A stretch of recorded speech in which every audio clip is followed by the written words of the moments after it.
Let us discuss this one, that is sine inverse of sine of 3 pi by 5. So firstly consider pi divided by 5 and write pi as 180 divided by 5, which is nothing but 36 degrees, because of the reason 5 3 ja 15, 30 means 5 6 ja 30, therefore 36 degrees. Now consider the entire value 3 pi by 5, which is nothing but 3 into 36 degrees, which is nothing but 108 degrees. 108 degrees means it exceeds the maximum range of sine inverse, that is we observe the value which is greater than 90. So consider the given problem, that is sine inverse of sine of 3 pi by 5. So I will write this term as sine inverse of sine of, I will write 3 pi by 5 as 108 degrees. Now sine inverse of sine of, I will write the value as 2 times of 90, that is 180 minus 72 degrees is nothing but 108 degrees. So remember here 108 degrees can be written as 2 times of 90 minus 72.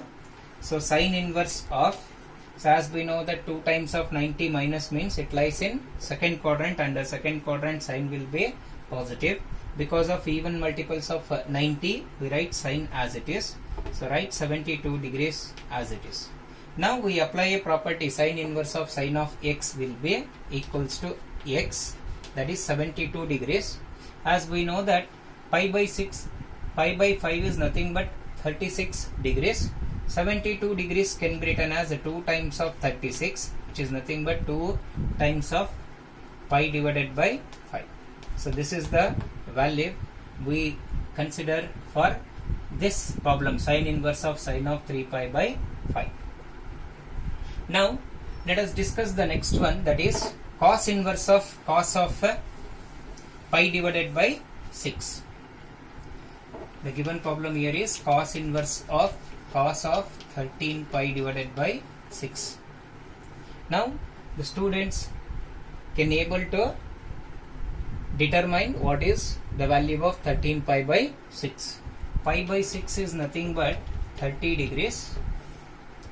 13 pi by 6 is nothing but 13 into 30 degrees, which is nothing but 390 degrees. As we know that 13 3 ja 39. Okay. Now cos inverse of cos of 13 pi by 6 will be equals to cos inverse of cos of 390 degrees. So which can be written as cos inverse of cos of, I will write 390 degrees as 4 times of 90 plus 30 degrees. Because of the reason 360 plus 30 can be written as 390 degrees. Now cos inverse of, so 4 times of 90 plus means it lies in first quadrant. Under first quadrant all the trigonometric functions are positive, therefore I will write plus here. And we have even multiple, 4 is nothing but even multiple, cos of 30 degrees. So we apply a property, that is cos inverse of cos of x will be equals to x 30 degrees, or in terms of radians we write the value as pi divided by 6. This is how we used to discuss the problem, that is cos inverse of cos of 13 pi by 6. Now lastly observe the last problem, that is tan inverse of tan of 3 pi by 4. So now pi by 4 is nothing but 45. 45 into 3.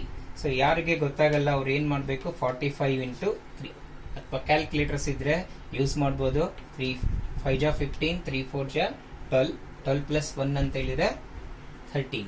So ಈ ಥರನೂ ನಾವು calculate ಮಾಡ್ಬೋದು. So tan inverse of, now this term can be written as 3 pi by 4, 135 degrees. So 135 degrees in case of tan will be exceeds 90 degrees. Therefore we write this value as tan inverse of tan of 2 times of 90, 180 minus 45 degrees, which is nothing but 135 degrees. So we have already observed that 2 times of 90 minus means it lies in second quadrant.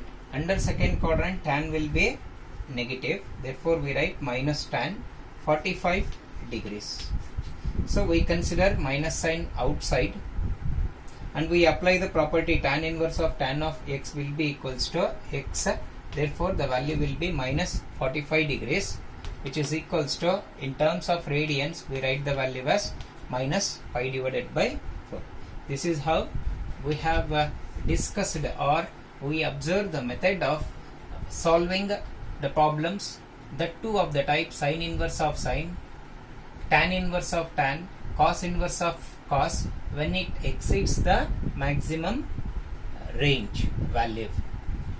The procedure is, first, for example, 13 pi by 6. Pi by 6 is nothing but 30 degrees. 30 into 13 will be 390 degrees. Write the value of 13 pi by 6 as 390 and determine the value of x or theta, which is lying in between the particular range of the given inverse trigonometric function.